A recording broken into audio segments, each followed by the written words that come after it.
My parents always said family first, but immediately disowned me after I got married. Years later, they showed up at my house, asking for one thing that made me wish they'd asked for money instead. I grew up in what looked like the perfect upper-middle-class white family in suburban Michigan.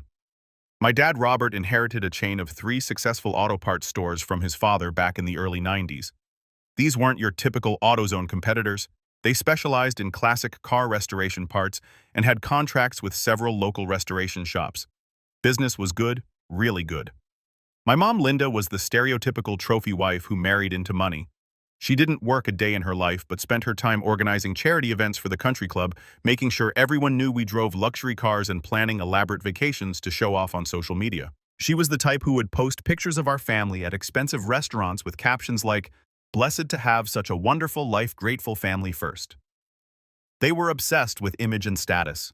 Our house was this massive colonial in the best neighborhood, always perfectly landscaped. My mom would throw these elaborate dinner parties where she'd invite other wealthy families, and everything had to be perfect. The right cutlery, the right wine, the right conversations about the right topics. But here's the thing about my parents. They were racist as heck, just subtle about it. They'd smile and be polite to minorities in public, but behind closed doors, different story entirely. They'd lock their car doors driving through certain neighborhoods, make comments about those people bringing down property values, and my dad would go on rants about how immigrants were taking jobs from real Americans. I remember being maybe 12 years old and hearing my mom on the phone with her sister talking about how the new family down the street was nice enough, but you know how they are with maintaining their yards. The family was black and their yard looked identical to everyone else's. My little brother Jake was 4 years younger and absolutely bought into everything our parents believed. He was the golden child star quarterback in high school, dated the homecoming queen, blonde, rich white, of course got into the right fraternity at University of Michigan. He was being groomed to take over the family business and continue the legacy, as my dad called it. Me, I was always the disappointment. Don't get me wrong, I wasn't a total screw-up. I got decent grades, stayed out of trouble, but I just never fit their mold. I wasn't interested in sports, didn't care about impressing the country club crowd, and I sure as heck didn't share their views on race and social status. After high school, I went to Michigan State for mechanical engineering instead of U of M for business like they wanted. They were pissed about that choice for years. State school, my mom would say with disgust when people asked where I went to college, like I'd chosen to become a drug dealer or something. After graduation, I landed a job at a mid-sized manufacturing company as a design engineer. The pay was decent, started at $52,000 and worked my way up to about $67,000 by the time I was 26. Not amazing money, but enough to live comfortably in my own apartment and not depend on mommy and daddy. But my parents acted like I was flipping burgers. "When are you going to get a real career?" My mom would ask at family dinners. The Henderson son just made partner at his law firm. He's only 28 and already making $200,000 a year. The thing is, I was happy. I liked my job, I had good friends, and I was living my own life without having to worry about what the country club wives thought about everything I did. But that wasn't enough for them. Nothing was ever enough unless it came with prestige and bragging rights. So there I was, 26 years old, living in my own place and minding my own business when I met the woman who would change everything. Her name was Isabella, but everyone called her Bella.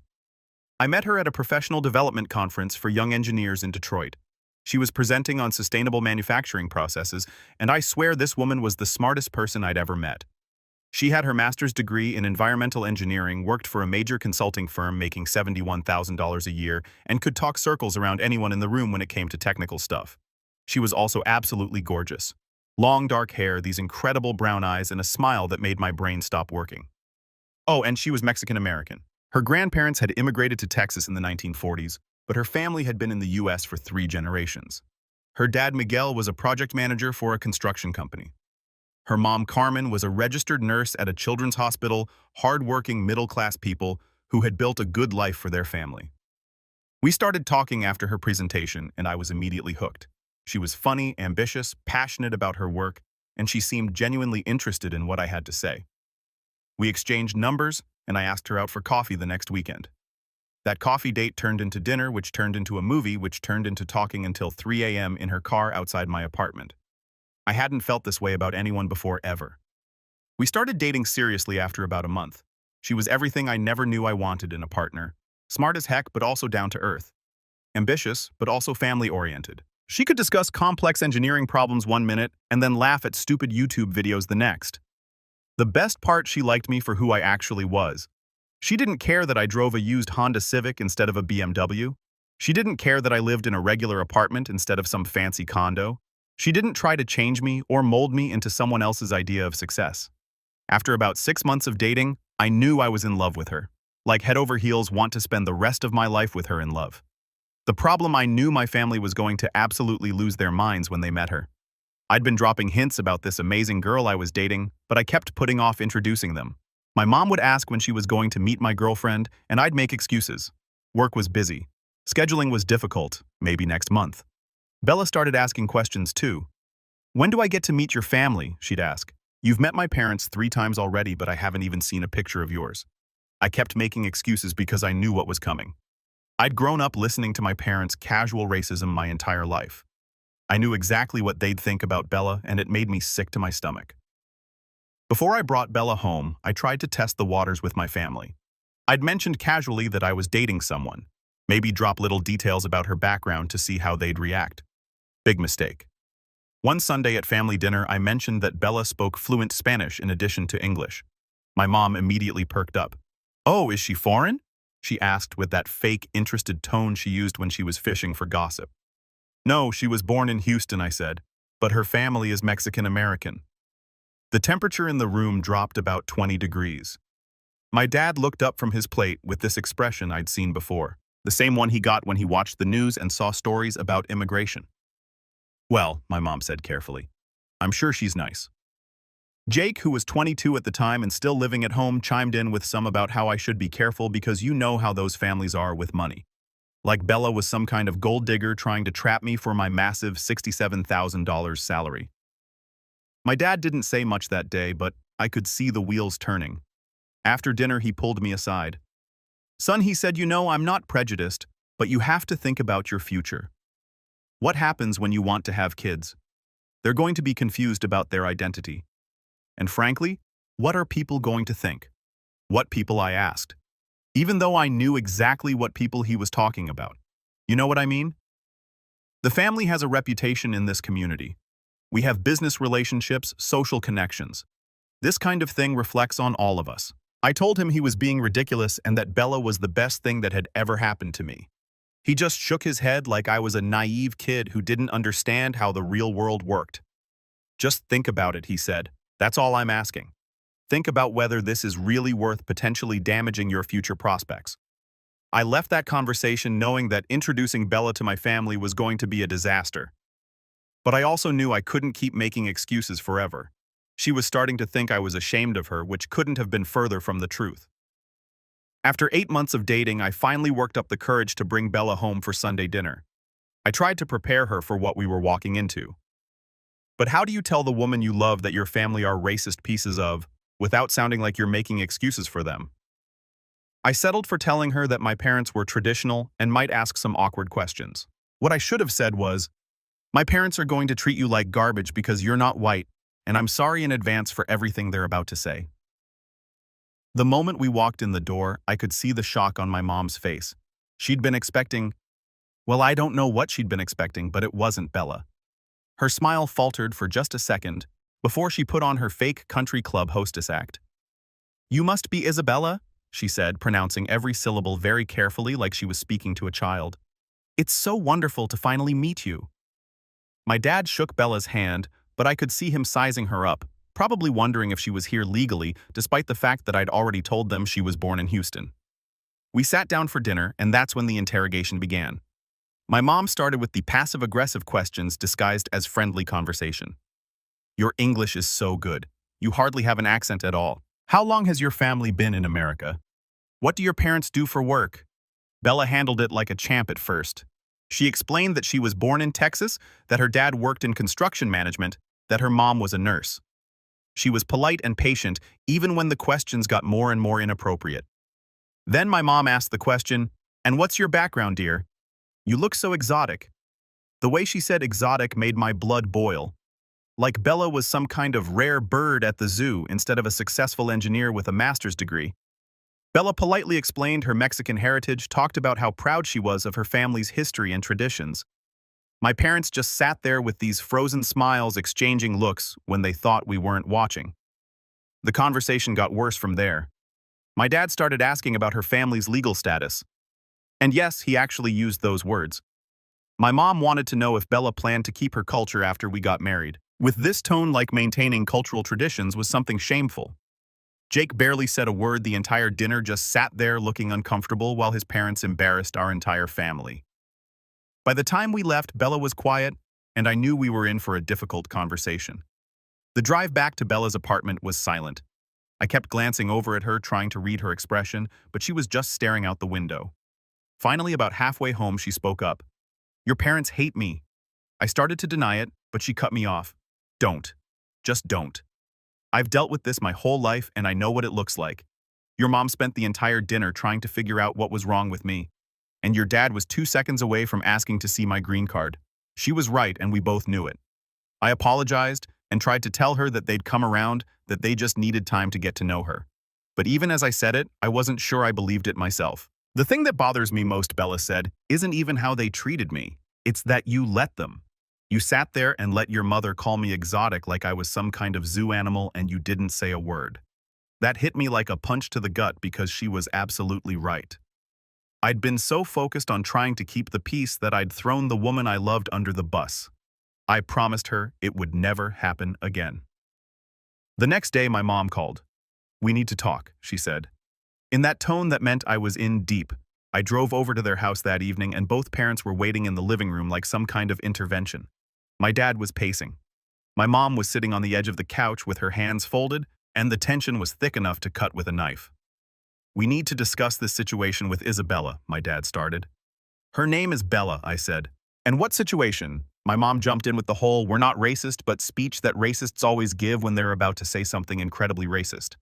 "She seems like a nice enough girl," my mom said. "But you have to think about your future. What about children? They'll be confused about their identity, caught between two worlds. And honestly, what will people think?" "What people?" I asked, even though I already knew the answer. "You know what people," my dad said. "Our friends, the business community, everyone we know. We've worked hard to build a reputation in this town, and frankly, this kind of relationship reflects poorly on the entire family." I couldn't believe what I was hearing. "This kind of relationship? You mean a relationship with someone I love?" My dad waved his hand dismissively. "Love fades. What matters is compatibility, shared values, similar backgrounds. You're setting yourself up for problems down the road." Then my mom really went off the deep end. "Think about the children," she said. "They won't fit in anywhere. Too Mexican for the white kids, too white for the Mexican kids. They'll be confused and angry, and they'll blame you for it. And what about holidays?" she continued. "Are we supposed to pretend to enjoy their food and music? Are you going to start speaking Spanish at family gatherings?" The racism was just pouring out of them now, all the polite pretense gone. Here's the bottom line. My dad said, "You can date whoever you want, but don't expect us to pretend we're happy about it. And if you're serious about this girl, you need to think about whether she's really worth losing your family over." I stared at them both, trying to process what I was hearing. These were people who had raised me, who had told me my whole life that family was the most important thing in the world. And now they were giving me an ultimatum. Choose between the woman I loved and them. "You're really going to make me choose?" I asked. "We're not making you do anything," my mom said with fake tears starting to form. "We're just asking you to think about what's best for everyone involved." I stood up to leave. "I don't need to think about anything. Bella is the best thing that's ever happened to me, and if you can't accept that, then that's your problem, not mine." My mom started crying for real then. "How could you do this to us? What did we do to deserve this?" I looked at them both, these people who had shaped my entire childhood, and I realized I was seeing them clearly for the first time. "You want to know what you did to deserve this?" I said. "You raised me to believe that family was about love and acceptance. And then you showed me that you only meant love and acceptance for people who look like us." I walked out that day knowing that our relationship would never be the same. After that disaster, my relationship with my parents went from strained to practically non-existent. They'd call maybe once every few months, usually when they needed something, or when guilt got the better of them around holidays. Bella and I got engaged a year later. I proposed at the same conference where we'd met during the dinner reception. She said yes, and we started planning our wedding immediately. My parents didn't come to the engagement party. They claimed they had prior commitments even though I'd given them 2 months' notice.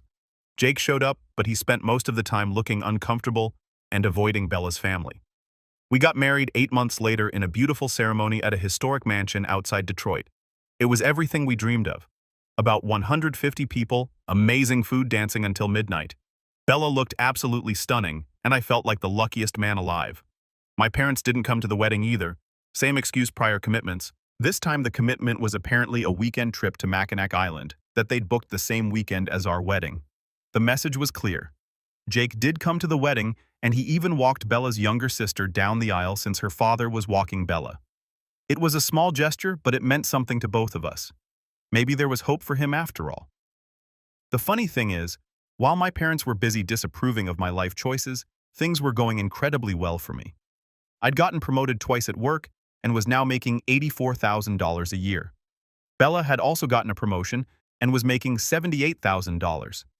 We bought a nice house in a good neighborhood, took vacations to places we'd always wanted to see, and built a life we were genuinely proud of. We were happy. Really, truly happy in a way that had nothing to do with impressing other people or maintaining some image. Meanwhile, my parents' perfect world was starting to crack. The auto parts business was struggling as more people bought newer cars that didn't need the specialty restoration parts they sold. Online retailers were undercutting their prices, and my dad was too stubborn and set in his ways to adapt to the changing market. I heard through mutual friends that they'd had to lay off several employees and were having cash flow problems. My mom had to give up her weekly spa appointments and cut back on the elaborate dinner parties she loved to throw. But did they reach out for help or try to repair our relationship? Of course not. Too proud and too convinced that they were right. Jake had graduated from college and joined the family business, but he didn't have the vision or experience to turn things around. He was good at following orders, but innovation and strategic thinking weren't his strong suits. The writing was on the wall, but they refused to see it. About 3 years after our wedding, Jake married his college girlfriend, Ashley. She was exactly what you'd expect from my family's choice. Blonde, came from old money, had never worked a day in her life but had strong opinions about people who did. They had a huge wedding that probably cost more than my parents could afford, but they had to keep up appearances. Ashley's family was even wealthier than ours, or at least wealthier than we used to be, and my parents were desperate to maintain their social standing. After the wedding, Jake and Ashley moved into a huge house that Ashley's daddy bought for them as a wedding gift. Jake was working at the family business making probably $65,000 a year, and Ashley was playing housewife and planning charity events with my mom. They were the golden couple in my parents' eyes. Everything Bella and I should have been. If only I hadn't been so selfish with my choice of wife. For the first 2 years of their marriage, everything seemed perfect for them. They took expensive vacations, drove matching luxury cars, and Ashley posted constantly on social media about their blessed life. But there was one thing missing, babies. My parents were obsessed with grandchildren. My mom would make comments constantly about how she couldn't wait to be a grandmother, how she'd already picked out names, how she was going to spoil her grandkids rotten. Ashley was equally obsessed. She'd been talking about having kids since she was a teenager, had their future children's names picked out, and had already decorated a nursery in their house.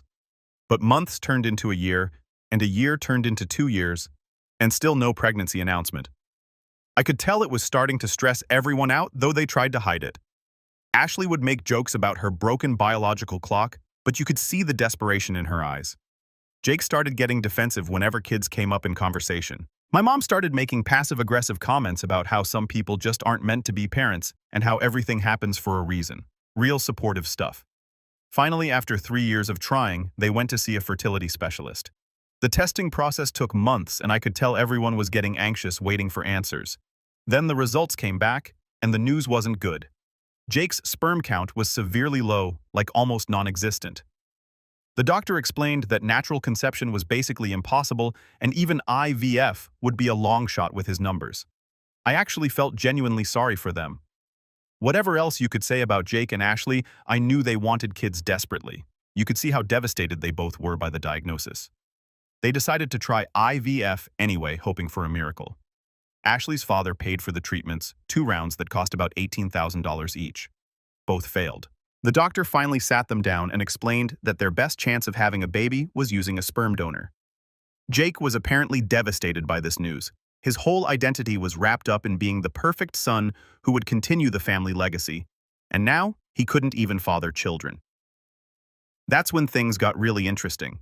I hadn't spoken to my family in months when I got a call from Jake. He sounded nervous, which was unusual for him. Jake had always been confident, even cocky about everything in his life. "Hey," he said, "I know things have been weird between you and Mom and Dad, but I need to talk to you about something important." I was curious despite myself. "What's up? Can we set up a video call? Me and Ashley want to discuss something with you. It's kind of a big deal." Red flags were going off in my head, but I agreed. We set up a call for the following Sunday evening. When I joined the call, I was surprised to see not just Jake and Ashley, but my parents too. And there was another woman I didn't recognize. Professional looking, probably in her 40s. "Thanks for joining us," Jake said, still sounding nervous.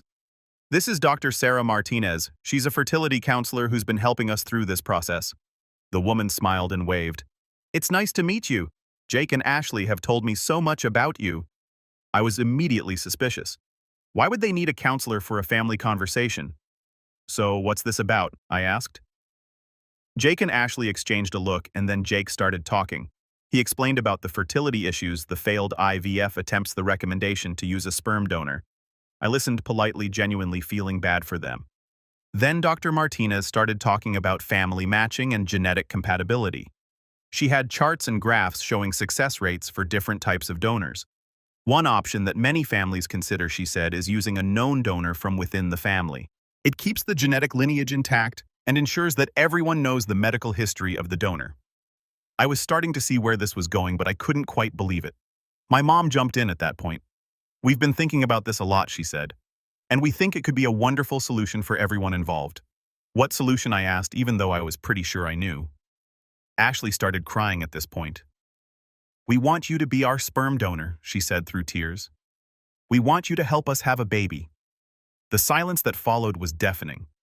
I just sat there staring at the screen, trying to process what I just heard. These people who had disowned me for marrying a Mexican woman were now asking me to father their grandchild.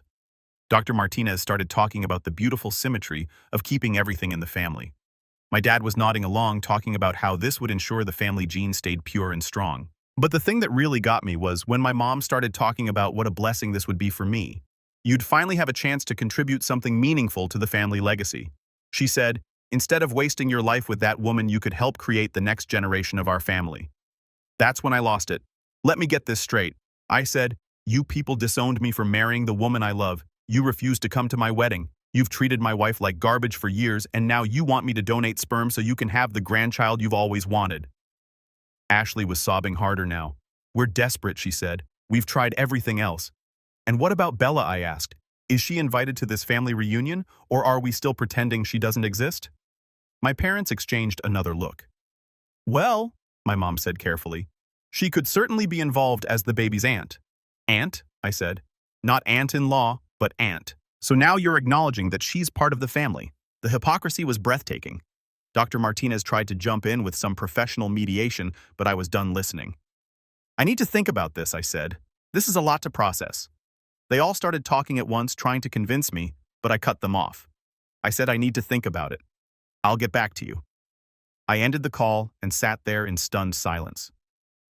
Over the next few days, I couldn't stop thinking about the audacity of their request. The same people who had spent years telling me I was a disappointment, who had boycotted my wedding, who had treated my wife like she was beneath them, now wanted my DNA to save their precious family legacy. But the more I thought about it, the more I realized this might be an opportunity. An opportunity for some long overdue justice. I talked it over with Bella, and she was just as disgusted as I was. "They want to use you like a prize bull," she said. "Create their perfect white grandchild, and then go back to pretending we don't exist." "What if we don't let them?" I said. "What do you mean? What if we make them pay for what they've done to us?" We talked about it for hours, coming up with a plan that would give them exactly what they deserved. The next day I called Jake back. "I've been thinking about your request," I said. "I'm not saying yes, but I'm not saying no either. I have some questions."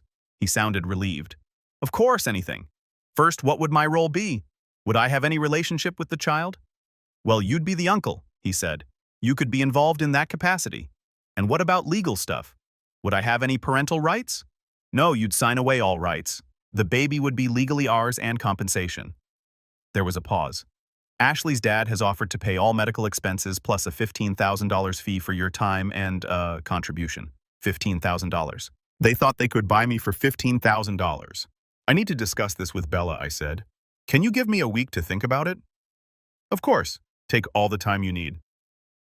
Over the next week, they called me constantly. Text messages, voicemails, emails. The desperation was palpable. My mom even tried calling Bella directly, which was the first time she'd spoken to my wife in years. I know we've had our differences, she told Bella, but this could be a fresh start for all of us, a chance to bring the family back together. Bella was polite but non-committal. We're still discussing it, she said. Finally, I called Jake and asked for another family meeting. Same setup as before, video call with everyone present, including Dr. Martinez. I've made my decision, I said once everyone was on the call. You could see them all leaned forward, hanging on my every word. I'm willing to help, I said, but I have some conditions. Relief flooded their faces. Ashley was crying happy tears now. First, I said I want a public apology. You're going to post on Facebook apologizing to me and Bella for your behavior over the past few years? Their expressions started to change, but I wasn't done. Second, Bella and I are going to be included in all family events from now on. No more excluding us from holidays, birthdays, whatever. We're family, and you're going to treat us like family. My dad started to look uncomfortable, but he nodded. Third, the compensation is now $35,000, not $15,000, and I want half of it up front. Ashley's dad winced at that, but he nodded too. And fourth, I said, I want it in writing that I'll have regular contact with the child, not just as an uncle, but as someone who played a role in their creation. Dr. Martinez looked concerned about that last point, but everyone else was so desperate they were ready to agree to anything. Is that everything, Jake asked? Actually, no. There's one more thing. They all waited. I want you to admit that you were wrong about Bella, about our marriage, about everything. I want you to acknowledge that your behavior has been racist and hurtful, and that you're genuinely sorry. The silence stretched on for what felt like forever. Finally, my mom spoke up. If that's what it takes, she said quietly. Okay, I said. Let me talk to Bella about the details, and I'll get back to you with my final answer. After I ended the call, Bella and I looked at each other and started laughing. They had no idea what was coming. I let them stew for another week, checking in occasionally to make sure they were still interested. They were. In fact, they were getting more desperate by the day. Jake was calling every other day with updates on how excited they were, how grateful they were, how this was going to change everything for the family. Ashley sent me a long email about how she'd already started redecorating the nursery and how she couldn't wait for me to meet our baby. My mom posted a cryptic Facebook status about exciting family news and how sometimes God works in mysterious ways. She was already planning the baby shower in her head. Finally, I called for one last family meeting. I've made my final decision, I said once everyone was assembled on the video call. Their faces were glowing with anticipation. Ashley was practically bouncing in her chair. After a lot of thought and discussion with Bella, I said, I've decided that I'm willing to help you. Cheers erupted from their end of the call. Ashley was crying. Jake was grinning. My parents were hugging each other. But I continued and the celebration stopped. I need to make sure you understand exactly what you're agreeing to. Of course, Jake said. Whatever you need. You're agreeing to publicly apologize for years of racist behavior toward my wife. Nods all around. You're agreeing to include us in all family activities going forward. More nods. You're agreeing to pay me $35,000 for my genetic material. Ashley's dad already has the money set aside, Ashley said. And you're agreeing to let me have a place in this family? Absolutely. My mom said you'll be the favorite uncle. I smiled. Great. I'm so glad we're all on the same page about this. They all smiled back, thinking they'd won. There's just one tiny little problem, I said. Their smiles faltered. I'm not actually going to do it. The silence was deafening. What? Ashley whispered. I'm not going to donate my seed. I'm not going to help you have a baby. I'm not going to contribute to your family legacy. The color drained from all of their faces. But you said, Jake started. I said I was willing to help you, and I am. I'm helping you learn a very important lesson about consequences. My mom found her voice first. You can't be serious. Oh, I'm dead serious. You see, I've spent the last few weeks thinking about what kind of people would disown their own son for marrying someone they consider beneath them, and then turn around and beg that same son for help when they need something. Ashley was sobbing now, but these weren't happy tears anymore. You had 6 years, I continued. 6 years to apologize for your behavior. 6 years to try to build a relationship with the woman I love. 6 years to show me that family actually meant something to you. My dad's face was turning red, but he couldn't say anything because they still needed me. But you didn't want a relationship with me or my wife. You wanted to pretend we didn't exist until you needed something from us. That's not fair. My mom said weakly, "What's not fair is treating people like garbage and then expecting them to help you when it's convenient. What's not fair is being racist for years and then suddenly wanting to be family when you need my DNA." I could see the panic starting to set in. This was their last hope, and I was taking it away. "Here's what's actually going to happen," I said, watching their faces crumble in real time. "You're going to have to figure this out on your own. You're going to have to accept that your actions have consequences and that treating people like for years doesn't just get erased because you suddenly need something." Ashley was full-on sobbing now. "Please," she begged. "We're desperate. We've tried everything else. Have you tried not being racist pieces of?" I asked. "Because that might have opened up some other options for you." Jake tried to jump in. "Come on, man. We're family." "Family?" I laughed. "You mean like how we were family when you boycotted my wedding? Like how we were family when Mom called my wife exotic like she was some kind of zoo animal? Like how we were family when Dad questioned her immigration status even though she was born in Texas?" Dr. Martinez tried to mediate. "Perhaps we can find a compromise." "There is no compromise," I said. "You people spent years making it clear that I wasn't really part of this family unless I played by your rules and married the right kind of person. Well, congratulations. You got exactly what you wanted. I'm not part of your family, which means I don't owe you." My mom was crying now too. "We can change. She said we can do better. Too little, too late. I said you had your chance to do better. Multiple chances. Actually, you chose to be awful instead." "What do you want from us?" my dad asked, his voice cracking. "I don't want anything from you. That's the point. I've built a great life without you. I have a wife who loves me, a job I enjoy, friends who actually respect me. I don't need your approval or your money or your fake acceptance." Ashley was hyperventilating at this point. "You're destroying our lives," she managed to say between sobs. "No," I said. "You destroyed your own lives when you decided that hating people based on their skin color was more important than treating your family with basic human decency." "But we apologized," my mom said weakly. "You apologized because you wanted something from me. That's not an apology. That's manipulation." I looked at each of their faces on the screen, devastated, desperate, broken, and I felt absolutely nothing. No guilt, no sympathy, no regret. "You know what the really funny part is?" I said. "If you had just been decent human beings from the beginning, I might have actually considered helping you. If you had welcomed Bella into the family, if you had treated her with respect, if you had shown up to our wedding and made an effort to build a real relationship with us, we might be having a very different conversation right now.